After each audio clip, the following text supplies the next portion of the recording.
Mr. Speaker, I rise to enter into a colloquy with the gentleman from Wisconsin regarding the not-for-profit student loan servicing provisions in the Bipartisan Budget Act of 2013.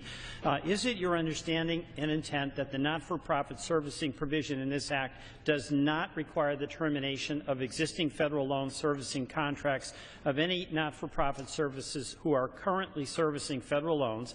And is it the further understanding and intent of the gentleman from Wisconsin that the Education Department will continue to enter into contracts with not-for-profit servicers based on their performance? Mr. Speaker, will the gentleman yield? Yes. Yes, it is the legislative intent that existing contracts to use the services for not-for-profit services are not terminated by this bill, and that they will be permitted to compete with the Department of Education's Title IV services for additional accounts. I yield back to the colleague. Mr. Speaker, will the gentleman yield? I yield to the gentleman from Iowa.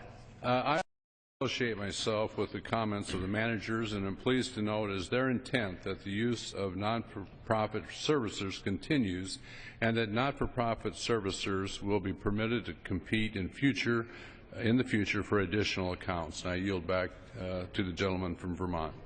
Mr. Speaker, will the gentleman yield? I yield to the gentleman from Minnesota.